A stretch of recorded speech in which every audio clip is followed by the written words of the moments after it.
much. Okay, good afternoon, everybody. Thank you for being here. I'm honored by your presence. I see all the historians are here, and everyone else too. Welcome, one and all. John Adams. Why has John Adams become such a significant figure in the last 10 years or so? Well, part of it may be that there's been a renewed interest, for whatever reasons that maybe we don't quite understand yet, on the founding of the nation in the 1770s and 1780s. It's what some historians, more social historians perhaps, call founders chic. And they say that with a little bit of disapproval, that there's too much emphasis on Mr. Washington, the man from Virginia, Mr. Jefferson, Mr. Adams, Mr. Hamilton. And because there's been a movement away from that type of great man history, so to speak, and more towards social history. But even so, among the public, books about Adams, Jefferson, Washington continue to be quite popular. This seems to be, in the last 10 years or so, probably one of the best decades John Adams has had, maybe, since the 1780s or something. So he's had a resurgence. He's doing well. I was over in Braintree this summer. I saw his grave, but he is having a resurgence. And yeah, Adams was many things. He was a New Englander. He was a Yankee. He was something of a Puritan. You might consider him a Unitarian in his religious views. And it seems to me, I was thinking, why is Adams enjoyed something of a renaissance, a resurgence in the historical memory of American people? And I think part of it is his sometimes friend, his sometimes collaborator, his sometimes political opponent, or even perhaps enemy, this might hurt Chad, Thomas Jefferson, has experienced a little bit, or even a fairly significant drop in historical esteem in the last 30 years or so. The Jefferson image kind of ebbs and flows in American life. And part of it may be renewed interest, or an long-delayed interest in slavery. And Jefferson, as a slaveholder, as someone who at various times defended slaveholders' rights, even though he spoke out against slavery at other times, and as somebody who, the evidence seems almost completely true, that he had a sexual relationship with one of the people he owned, Sally Hemings. So Jefferson, image in the 90s took a hit. Timothy McVeigh was arrested after the Oklahoma City blasting with a quote from Jefferson on his T-shirt about tyranny. Tyrants need to be overthrown to replenish the tree of liberty, words to that effect. So Adams, as Jefferson has sunk somewhat, John Adams has risen in the last 10 or 15 years. And even though his image is not on the United States currency, there's no monument to him in Washington, D.C. or outside of his native New England, he has enjoyed increased attention. In fact, Congress is considered building a monument to him. That is certainly something that has not been discussed until fairly recently. There was a Pulitzer Prize-winning biography by David McCullough on John Adams, and also HBO did a marvelous 7-part miniseries this spring that, if you haven't seen, is really worth watching. There's also his son, the second President of the United States, John Quincy Adams, a book last year on the early Republic that was awarded a Pulitzer Prize, What God Hath Wrought by Daniel Walker Howe. He dedicated that book to John Quincy Adams, and he also pointed out that the United States, between the Revolution and the Civil War, every president, Jefferson, Madison, Monroe, Jackson, Polk, was either a slaveholder or supported slaveholders' rights, with two exceptions, John Adams and John Quincy Adams. So in that regard, someone who was long considered a conservative suddenly does not look so conservative, perhaps. And Jefferson, who has been kind of the icon, to use that word, of American liberalism, suddenly does not seem so liberal in recent decades. Well, how did I get personally interested in Mr. John Adams? I wish I could say it was out of deep, it's not good. Anyway, I wish I could say it was out of deep, he never had to worry about this, John Adams. He was lucky, let me see. Okay. Anyway, all right. Okay. Well, I got interested in John Adams not through any deep scholarly curiosity, but because someone asked me to get interested in John Adams. That's how it happened. Glees Whitney at the Hauenstein Center for Presidential Studies said that there's a local library having a lecture on Adams, and I'd be willing to give a lecture and accompaniment with that exhibition. So after really never giving John Adams too much thought, I've suddenly become interested in all things John Adams. As a kid, I remember him in the 1776 musical, brilliantly portrayed as one of the leaders of the fight for the Declaration of Independence. I remember that quite vividly. But even though I grew up in upstate New York, Thomas Jefferson was the early American founder who really held our imagination. Jefferson was someone who I thought was a great hero of American history. I was interested in a lot of things regarding Jefferson. And John Adams just did not interest me. Even though his house is maybe 4 hours from our house in Albany, we never visited it. We never thought about visiting it. When we went to Massachusetts, it was always Kennedy related, not Adams related. And if anything, John Adams was like the Richard Nixon of the early republic. I mean, how dare he fight the great hero? Jefferson is to Kennedy what Adams was to Nixon, and I really was not interested particularly in John Adams. But I remember being in graduate school, and some friends of mine gave me a present, and I was kind of puzzled by it. It was an engraving of John Adams, which they bought in a bookstore, and I was very glad to get it, and I was, of course, trying to be as gracious as possible. But at the same time, I thought, why John Adams? I've never mentioned John Adams. I'm glad to have it, but this is not that significant to me. So I put it like on top of my bookshelf, and one day it fell behind it, and I thought, oh, I'll get it later. So like 4 years later, when I moved out and I had forgotten all about it, there was John Adams covered in dust behind my bookshelf, but he was still there. That's been kind of my uninterested relationship with John Adams, but I would say that this project of studying him has been incredibly interesting, and I find him to be a fascinating figure, and I'm really grateful that I was asked to look into this, the second President of the United States, this previously forgotten founder of the country. Well, okay, to get then to the more formal part of the lecture. Living in retirement in Braintree, Massachusetts in 1812, John Adams wrote to his friend Benjamin Rush. He said, quote, "From the year 1761, more than 50 years, I have constantly lived in an enemy's country." And that's quite an admission from somebody who was so instrumental to the creation of the United States. What did he mean by that? He's been living in an enemy's country since 1761. Previously, when he was defeated for the re-election of the presidency by Jefferson in 1800, he said, with bitterness, obvious bitterness, he said, "The reason I lost is we have no Americans in America." And therefore, these non-Americans voted him out. So this note of deep and profound alienation is really striking in someone who was so much at the center of the intellectual and political heart of the revolution, for someone to feel that alienated from what he had created. But why is it then that John Adams has not achieved fame and is not really remembered with much affection by most Americans? What is it about him that makes us somewhat uneasy or uninterested in his legacy until fairly recently? And part of the answer may be that John Adams does not really easily translate all that well into our modern popular democratic politics. He doesn't tell us what we want to hear. He doesn't tell us we're great. He doesn't tell us the people are the repository of all wisdom. He doesn't praise us. He doesn't flatter us. He's skeptical of us. If there's an us, he's skeptical of us. And so I think that explains part of his dim reputation until fairly recently. The United States has effectively become a democracy, even though it was established as a republic. And John Adams really was never completely on board with democracy.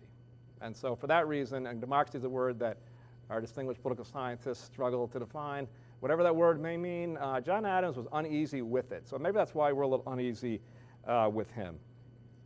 But what about the revolution itself? Well, it was the American Revolution that was clearly the defining enterprise of John Adams' life. Without the struggle against the British rule, he almost certainly would have lived a life as a well-respected local figure, as a local lawyer, as perhaps as a local politician. He certainly would have probably lived his entire life on his farm outside Boston, and he would have read his books, and he would have been part of the local church, but he would not have been, he would not have had the life that he did have. And so Adams served directly in the revolutionary cause from the 1760s to the late 1780s. And he served this thing that with the revolution as a son of liberty, as a diplomat, as a politician, as a writer of constitutions, as vice president of the United States, as president of the United States, and finally as a retired senior statesman. So it allowed us, the son of a farmer of rural Massachusetts, to live an extraordinary life to meet with kings and queens, to cross oceans, to live in some of Europe's grandest cities as a spokesman for the republic he was trying to create and defend. And ironically, in his own way, he was something of the man of the people, even though he didn't really strive to do that and didn't really pose as that. And it's somewhat ironic that his great ally and later enemy, Thomas Jefferson, who certainly admired Adams' devotion to the cause, or the glorious cause, as revolutionaries often define their enterprise, once described John and Abigail Adams as, quote, plain people in their unadorned New England style, and he did not mean that as a compliment, necessarily. So it was Adams who was really, in some ways, an ordinary farmer. He didn't own slaves. He did a lot of his own farm work. He worked on his farm well into his 80s. Now, he did a lot of other things, too, but he did have a claim to being a gentleman farmer in a way that some of his Southern opponents probably did not. But that's politics. Like life, it's unfair. So John Adams, who was vain and irritable and terribly self-absorbed, might have appreciated the irony of that statement that Jefferson said, but then again, he might not have appreciated it. So in the Revolution itself, Adams was among the first in Boston to press hard for an American patriotic and nationalist movement to resist the policies of the King and Parliament in London. So he was pretty quickly on board with that. He didn't, like a lot of people in New England, especially in Boston and the surrounding towns around Boston, he very quickly thought something was really wrong in London and the Americans needed to break away from it. So as early as 1760, as a 25-year-old, he took to heart the writings of the Boston politician James Otis, who had condemned certain alleged abuses of power by the British in Massachusetts. 5 years later, in 1765, Adams condemned the British Stamp Act as nothing less than, quote, a direct and formal design on foot to enslave all America. No minor matter, that. One of the reasons that Adams objected so strongly to the British stamp tax was that he saw it as basically a concerted effort, as the historian Darren Staloff points out, that by placing a stamp tax on all books and other college-related documents, and this hits close to home to us here, that would make it more difficult for less wealthy people to attend college. So in that way, Adams, I guess you could say, he had democratic tendencies. He was, without question, a serious lifelong learner.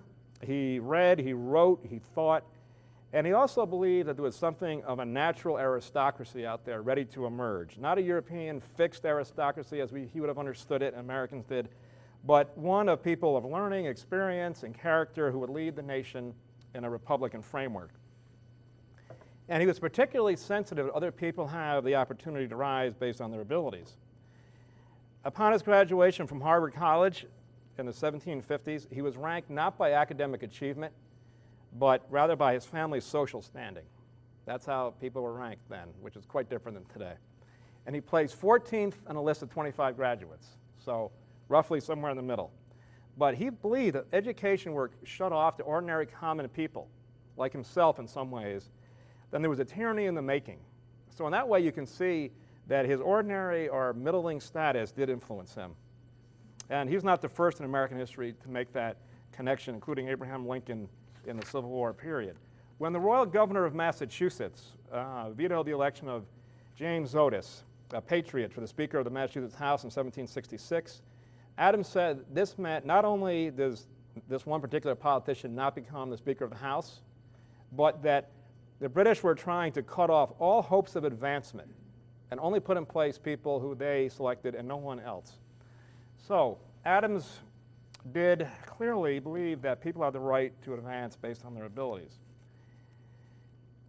And he was, as I said, a real student, a real scholar. So in that sense, as was Thomas Jefferson and some others, he was something out of the Greek conception of politics.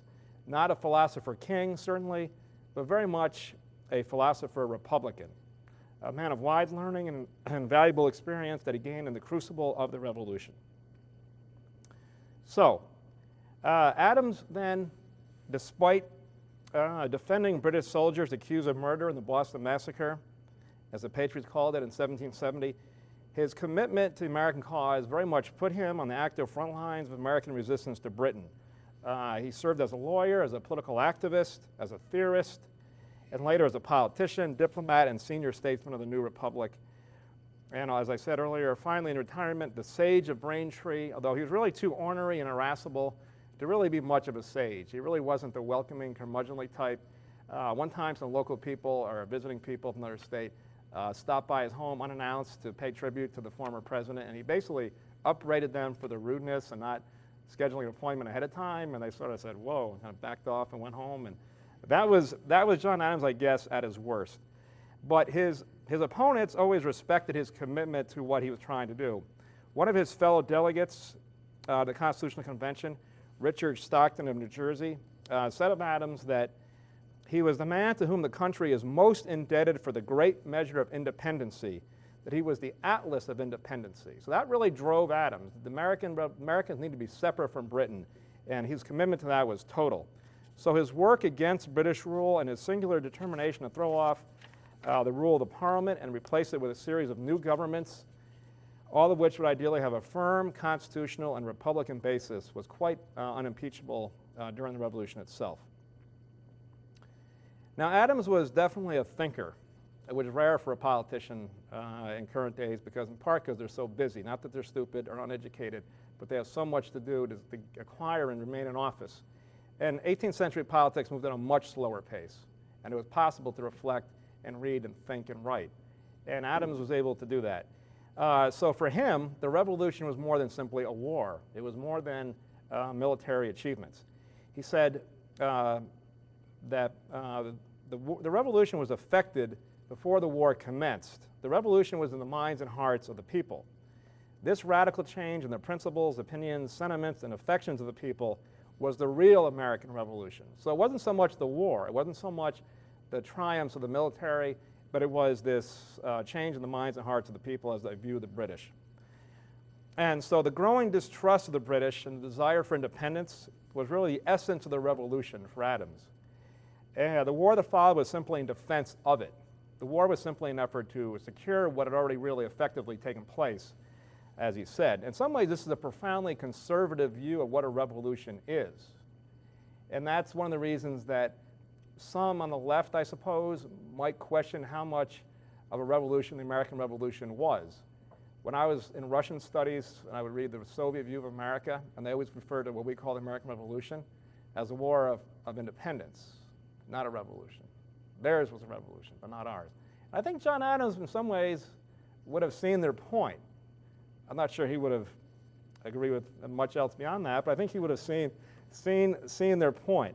So while Thomas Jefferson and Thomas Paine and many others saw the crisis of the 1760s and the war that followed their revolution was really only the beginning of what we might call this American Revolution.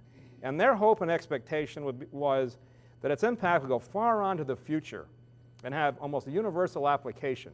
It would extend across time, it would extend across space, and it really had no limits. And in the second half of the 20th century, politicians, as different in some ways from each other as John F. Kennedy and Ronald Reagan, have essentially echoed that very optimistic view of the American Revolution, that the fruits of which could still be extended around the world. And perhaps a recent president, in his own way, believed that too. Thomas Jefferson at least would have believed in the idea of this, of an unlimited American Revolution. But I think John Adams, and it's always risky to speak for the dead, but I will, John Adams might well be appalled by such grandiose and even dangerous sentimentality about what the American Revolution was really about. So again, in terms of the British colonies in North America breaking away from the empire and establishing their own republic, Adams was clearly on board with that. There's no doubt. He risked his life, his reputation, his property to support the revolution. He voluntarily separated himself from his beloved wife Abigail, who he called his dearest friend, and their children for long stretches of time. So why did Adams then come to feel so alienated? How could he say in his right mind that he felt he'd been living in an enemy's country? How can that be? What explains that? Well, I think part of his eventual alienation, it would definitely be going way too far to say he ever abandoned the American Revolution. There were really very few, at least public, retroactive Tories or loyalists in the early republic. Very small group, subset, doesn't really exist. And John Adams was not one. I mean, he supported the American government throughout his life. But there was also a basic conservatism to Adams' nature. And like many Americans before the Revolution, he thought there was much to admire in the British political system. So I think Americans who have kind of a brief or a kind of a superficial understanding of the Revolution assume that Americans felt they were chafing under tyranny and for decades, and it finally busted loose in the 1760s. But actually, most Americans were quite proud to be British. And they did respect the British system immensely. And they respected the king.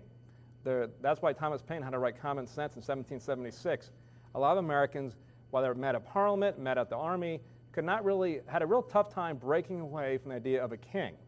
And Thomas Paine had to sort of give them the final push over that important barrier, and they pulled down his statue in New York City like a few months later, and it's never been put back up, and that was that. But Adams really, as a political thinker and theorist, looked into the British system, and he came to admire it enormously. And he never really lost that admiration for it, which made him kind of an outlier in America after the end of the formal revolution. He very much believed that balance was essential.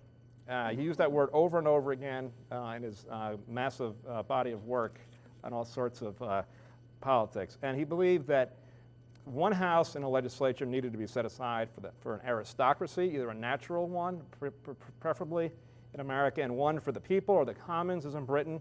The aristocracy would be the House of Lords in Britain. And then he also favored a strong but limited executive. In the British context, of course, this would be the king. In America, we call that person the president. And Adams didn't really think there was a great difference between them.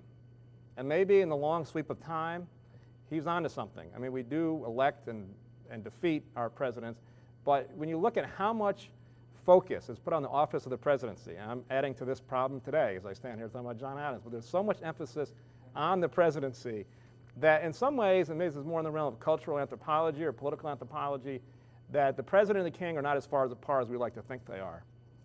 And Adams was not one to hide his ideas. He had a lot of intellectual courage and honesty. And that in politics can be a dangerous thing. And even though we credit James Madison with writing the Constitution with good reason, Adams had submitted a work right before the Philadelphia Convention met that was similar in having this idea of a balanced government.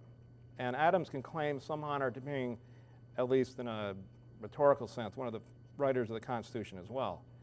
So Adams' conservatism led him stubbornly to refuse to believe wholeheartedly and uncritically in something called the people. And Jefferson did, and the French revolutionaries did, and the Soviet revolutionaries believed in the working people at least.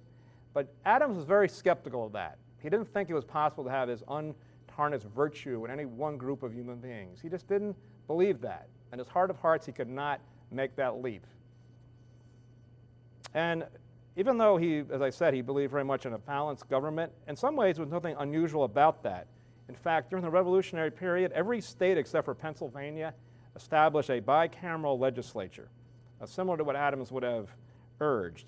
So that belief in a bicameral legislature with a so-called upper house and a so-called lower house does not make him, by any ways, a renegade reactionary, because that's the system we live under today. But he was adamant that balance was essential because that was a key to any sustainable Republican form of government in the long run. As he put it in the late 1780s, power must be opposed to power, force to force, strength to strength, interest to interest, as well as reason to reason, eloquence to eloquence, and passion to passion. So he believed that that's really what guaranteed a virtuous, harmonious, as much as it could be a harmonious form of government, by meeting power with power and not letting the power of the people go untrammeled. He thought that was a fiction and that was dangerous. He refused to accept that as an idea. So for Adams then, this idea of balance, unfortunately for his political future, he found most ideally expressed in the ancient and informal English Constitution. So just as most Americans were rejecting all things English, Adams in his stubborn, courageous, mulish way was saying, look, there's some things about England that we should emulate. And that idea simply did not have political legs, but that did not prevent him from persisting in it.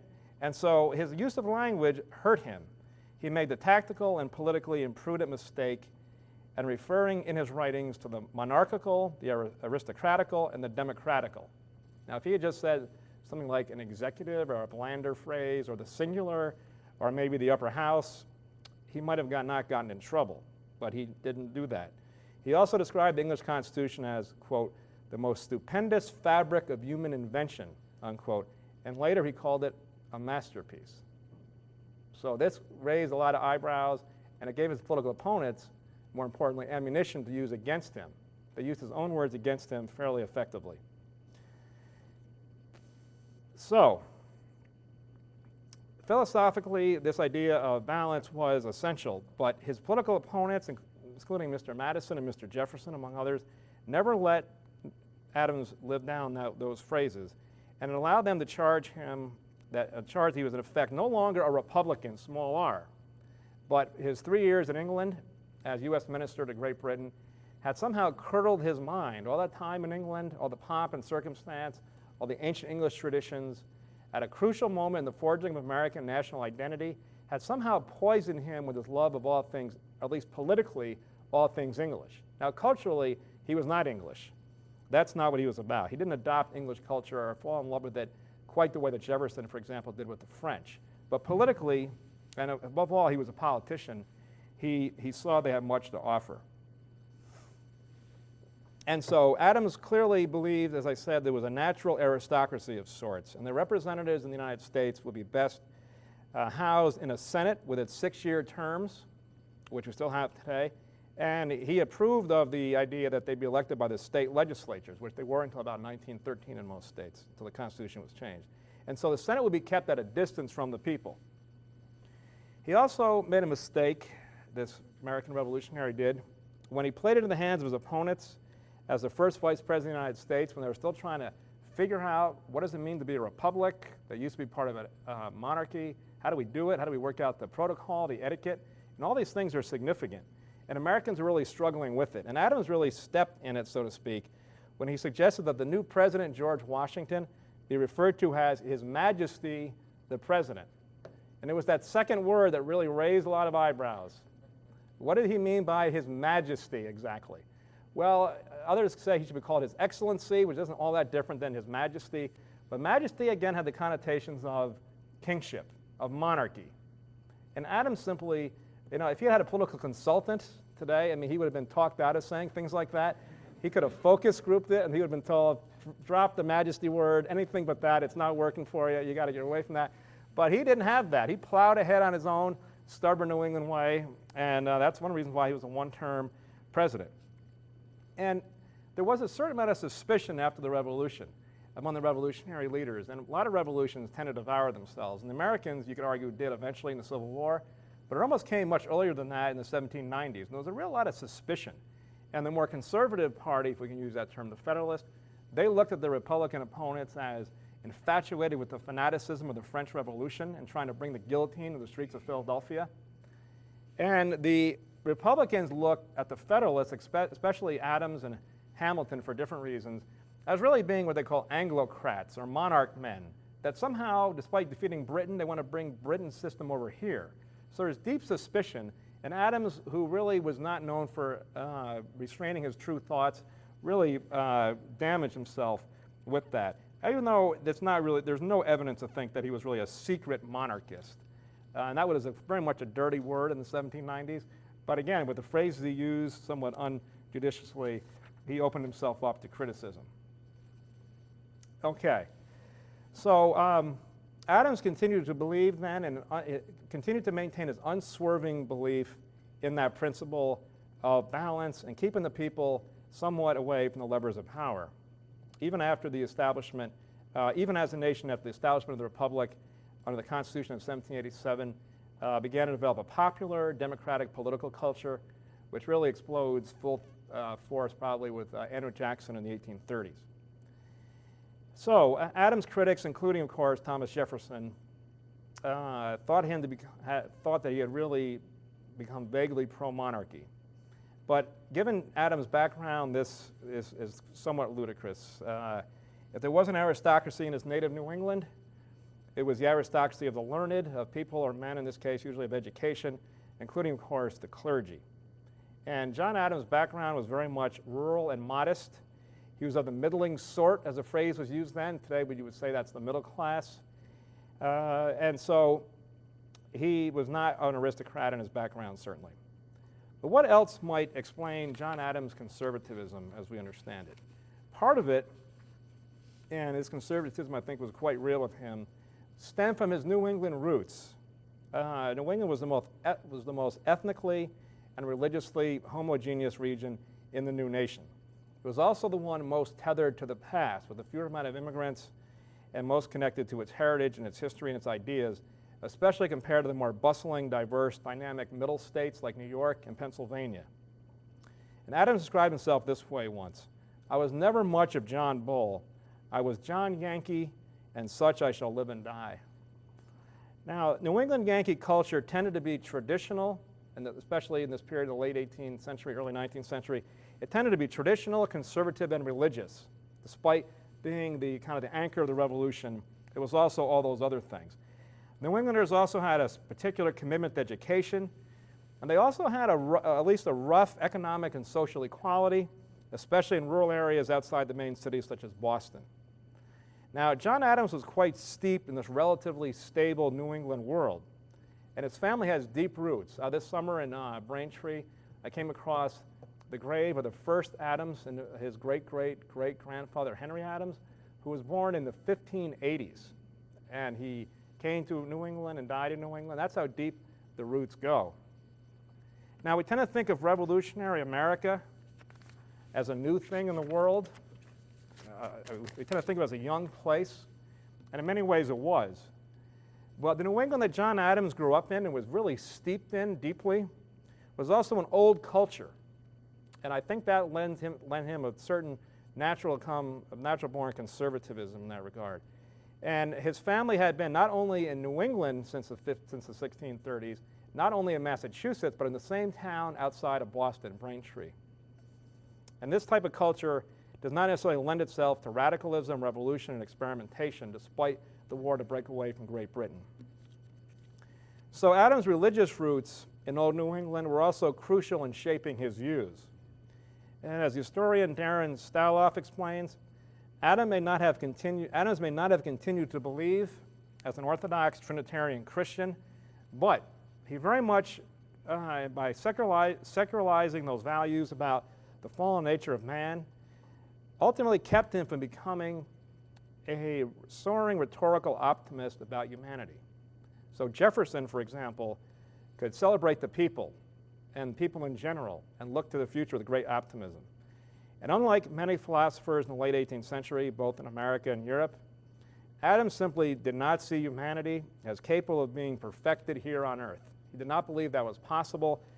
The idea struck him as absurd. Another, perhaps, and so he constantly, and part of his New England heritage also led him to examine his conscience. And I think he found it hard to say things he didn't believe in. So in that way, he was a man of principle and integrity, even as those principles became less and less popular. So Adams believed that Americans had not escaped the limitations of humanity. Despite the achievements of the Revolution, once the din of war had receded, Adams believed, by studying human nature, both through his books and what he saw around him in New England and around the world, Americans would eventually, inevitably, almost certainly fall prey to all the passions that have plagued humanity since the start of the human race: greed, avarice, selfishness, poor judgment, excessive ambition, indolence, and in a more prosaic way, the bane of party spirit, which would probably lead to all sorts of conflict. All these things have the power to destroy a republic. So the stirring American military victories at Trenton, Saratoga, and Yorktown, among other places, as inspiring and noble as they might have been, for John Adams had not eradicated sin from this world. Americans were not able to transcend the human race, the human condition. To him, it was not possible. And so that very word sin, never a popular word to throw around at the best of times, I suppose, but that word, and as the great historian Merrill Peterson said, remained part of his working political vocabulary. And you're not going to hear too many politicians admonishing us for our sins. Jimmy Carter sort of did that a little bit, if you look at it from one perspective, and that did not go well for him. He was probably the last politician with good reason to suggest that maybe we have faults. It's not some of the consultants want you to say in politics. So Other Americans took a different approach. Thomas Jefferson, among others, influenced as they were by the Enlightenment thinkers, sought to de-emphasize the Christian church, whether it be Catholic or Protestant, depending on the country, do away with this doctrine of original sin, and emphasize humanity's inherent goodness and its potential for growth, progress, and perhaps even perfectibility. Adams simply could not agree with this. This part of the American Revolution he could not embrace. And so he believed, and also it may be that his New England heritage was a stronger force within him than Jefferson's Virginia Anglicanism was for him, although I'm not an expert on that. But that may be what was happening here. So Adams believed, again, as the historian Peterson explained, that in New England at least, the core institutions founded by the Puritans in the early 1600s, their churches, their schools, their town meeting, the local militia, all these had stood the test of time. And revolution or no revolution, they must be an essential part of any new Republican order to come out of this American Revolution. So religion, despite Adams' kind of shifting religious views, and he's kind of hard to pin down whether he was a Christian or a Unitarian, at times he was both. When he became the principal author of the Massachusetts State Constitution in 1780, which I believe is the oldest state constitution and still in effect, he actually favored a religious test for office. He thought that was part of creating a virtuous commonwealth. That part was actually stricken out by the convention. But Adams did also support the practice by which the government of Massachusetts would financially support the state's congregational churches. So his religious upbringing stayed with him, for better or for worse. And this made his views on the subject markedly different, again, from the person you always have to compare him to, Thomas Jefferson, who favored disestablishing the Anglican Church in Virginia in the 1770s, and later wrote in 1803 in a private letter as president that we need a, quote, wall of separation between church and state, unquote. Adams could not accept that. He believed that the government could support virtue by aiding religion, that humanity needed help regardless of the form of government, regardless of the time and place, in overcoming its inherently sinful nature.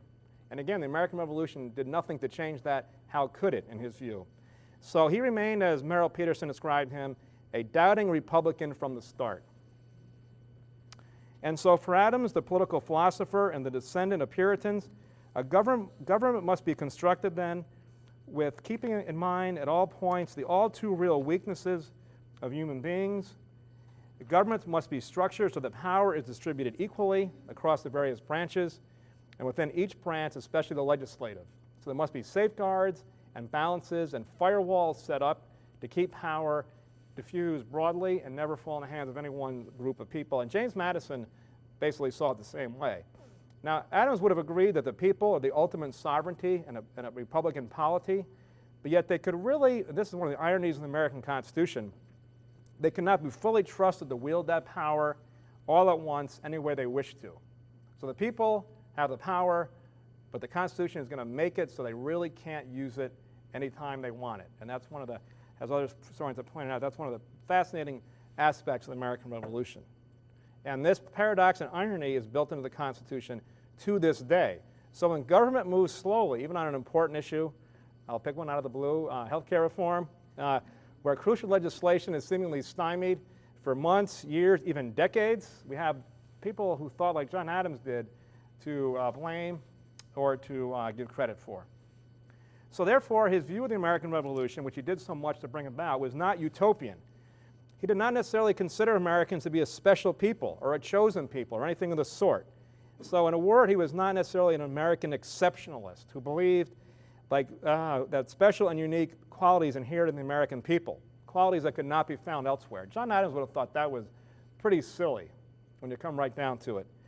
So while contemporary conservatives, maybe national greatness conservatives, Ronald Reagan conservatives, Teddy Roosevelt, well, we'll stick with Ronald Reagan for now, they might find Adams wanting in that regard, while liberals, some of whom in their own way may also be American exceptionalists, are probably going to be uneasy with Adams' resistance to embrace democracy as most liberals define it today. So Adams believed that the Americans revolted. They went about establishing an independent form of government to preserve ancient rights and liberties that were due them as a free and independent people. Okay, The technological side of things is not going well, but even so, I'm going to try to show you a clip from the HBO series Adams.